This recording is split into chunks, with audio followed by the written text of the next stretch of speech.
In September 2008, as Lehman Brothers filed for bankruptcy and global markets hemorrhaged trillions in paper wealth, Warren Buffett wrote a check.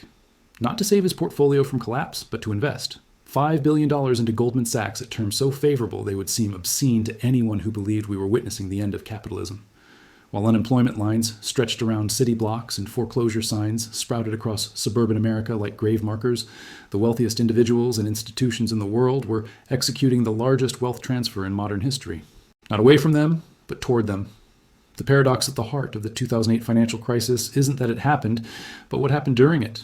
The crash we remember, the panic we witnessed, the devastation that destroyed middle-class wealth, all of that was real.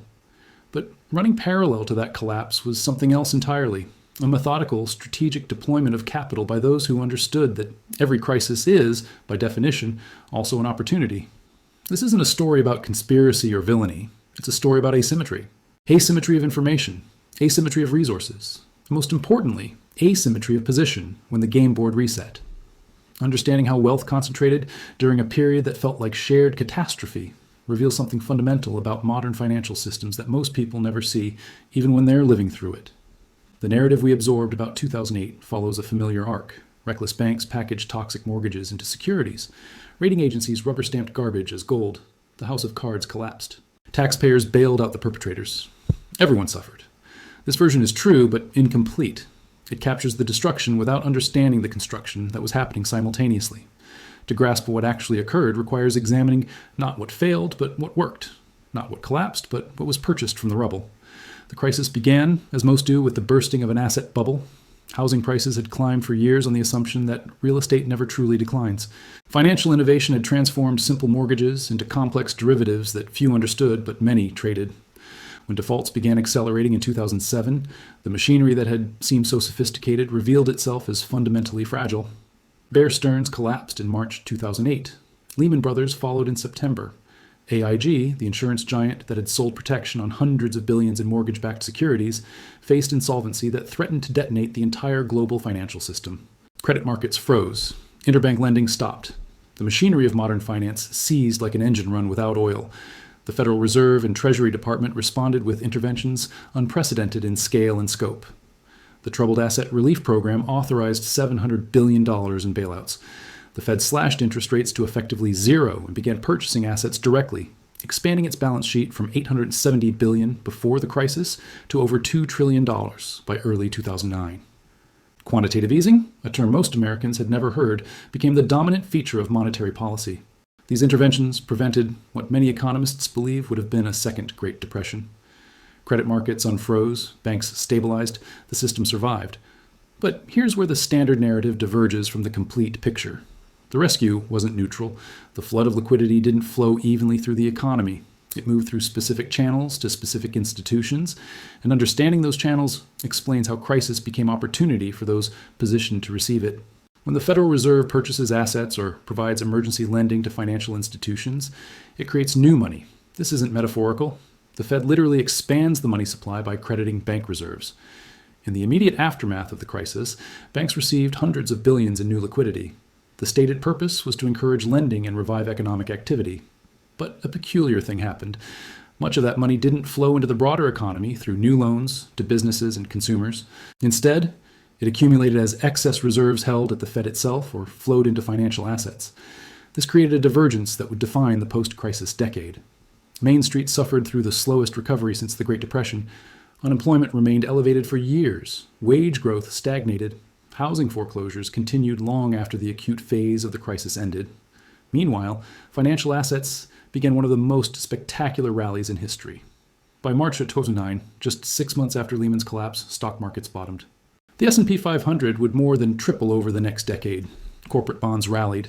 Real estate in major metropolitan areas recovered and then soared past previous peaks. Wealth tied to financial assets exploded upward, while wealth tied to wages and employment limped along. This divergence wasn't accidental. It was structural. When central banks inject liquidity during a crisis, that money enters the economy through the financial system. Banks, investment funds, and wealthy individuals with access to credit markets receive it first. They can deploy it into distressed assets before prices recover. The technical term for this phenomenon is the Cantillon effect. named after an 18th century economist who observed that the benefits of monetary expansion flow disproportionately to those closest to the source of new money. During 2008 and 2009, while ordinary Americans worried about unemployment and foreclosure, institutional investors and ultra-wealthy individuals with liquid capital faced a completely different calculation. Assets were trading at Depression-era valuations. Credit was available to those with balance sheets strong enough to access it. The government had made clear through its interventions that the financial system would be supported. The trade wasn't whether to invest, but what to buy. Warren Buffett's Goldman Sachs investment wasn't charity. It was preferred stock paying a 10% dividend plus warrants to purchase common stock. When Goldman repaid the investment in 2011, Buffett had made $3.7 billion in profit. Similar deals played out across the landscape. Private equity firms raised record amounts of capital to purchase distressed real estate. Hedge funds snapped up mortgage-backed securities trading at cents on the dollar. Investors with cash and credit bought corporate bonds yielding returns not seen in decades. The Federal Reserve's policies amplified these opportunities. By driving interest rates to zero and signaling they would remain there indefinitely, the Fed effectively eliminated safe returns on cash and bonds. This forced investors into riskier assets to generate any return at all. Pension funds, insurance companies, and individual investors searching for yield bought stocks, real estate, and corporate debt. This demand pushed prices higher, enriching those who had bought early. The phenomenon became self-reinforcing. Higher asset prices made those who owned assets wealthier, which gave them more capital to invest, which pushed prices higher still. Meanwhile, those without assets, those who had lost jobs or homes or savings, couldn't participate. They were busy surviving, not investing. The mechanisms that generated recovery for Wall Street operated on a completely different timeline and through completely different channels than recovery for Main Street. A family losing their home to foreclosure in 2009 was not thinking about buying bank stocks at generational lows. They were thinking about where to live. A worker laid off from manufacturing wasn't considering distressed real estate funds. They were updating resumes and stretching unemployment benefits. This asymmetry extended beyond just having capital to invest.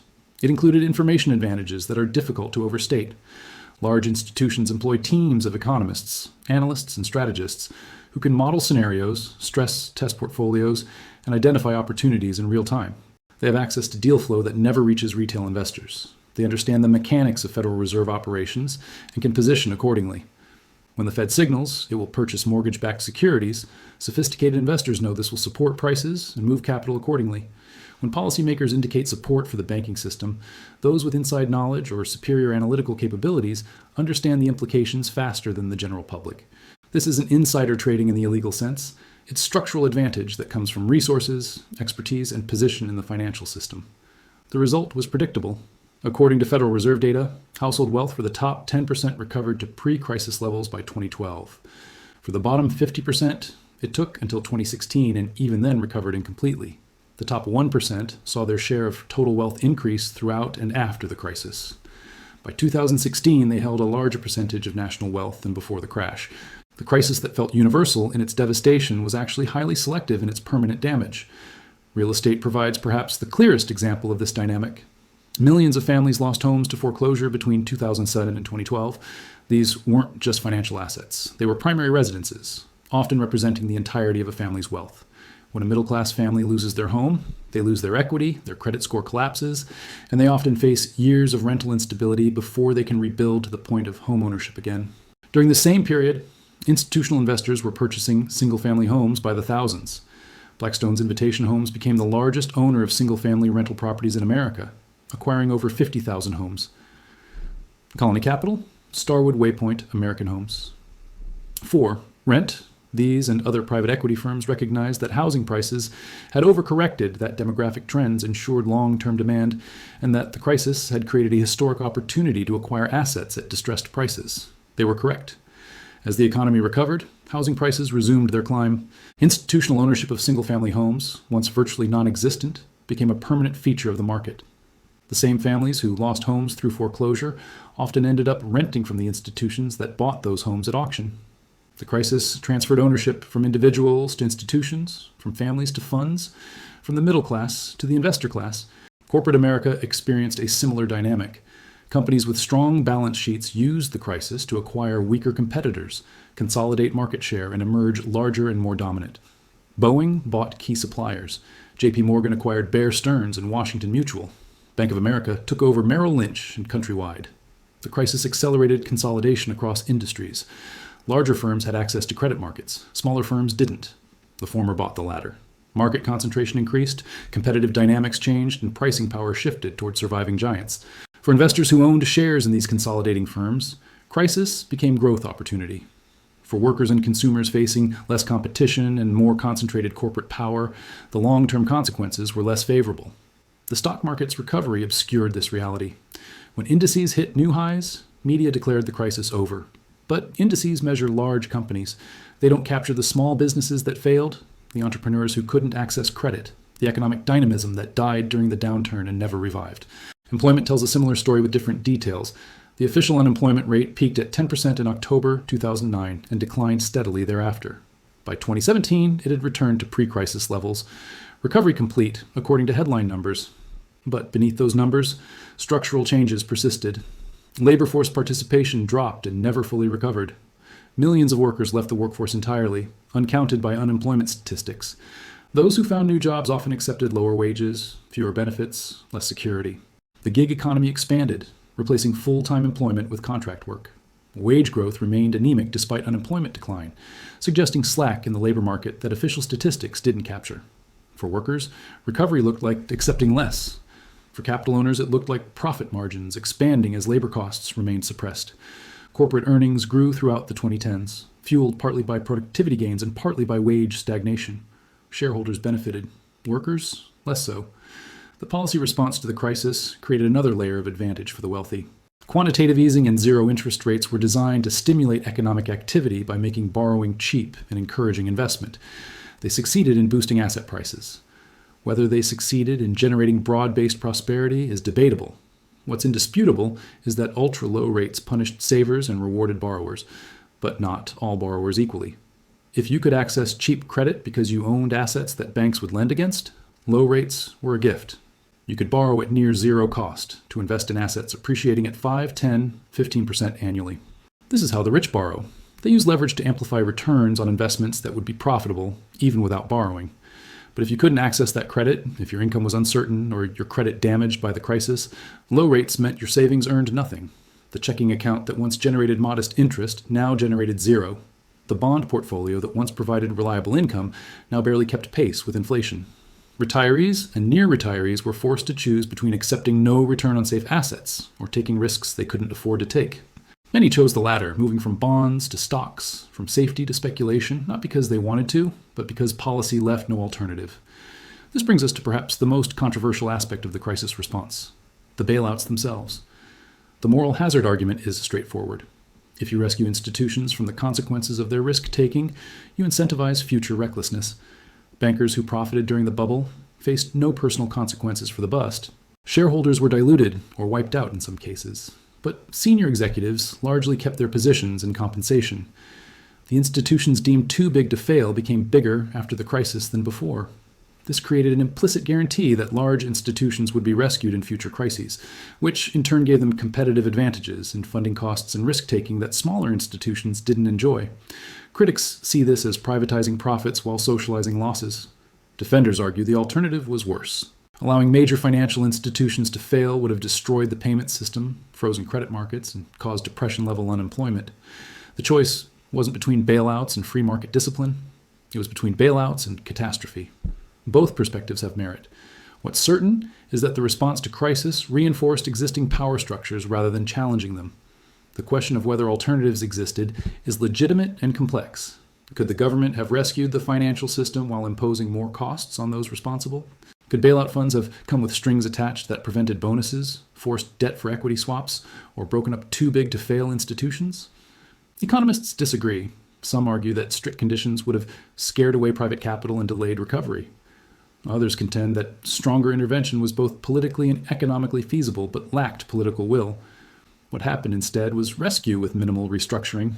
The system was stabilized in roughly the form it existed before the crisis, which meant power and wealth structures also remained largely intact. This wasn't inevitable. It was a choice, or rather a series of choices made under extreme pressure with imperfect information. But those choices had distributional consequences that extended far beyond the immediate crisis period.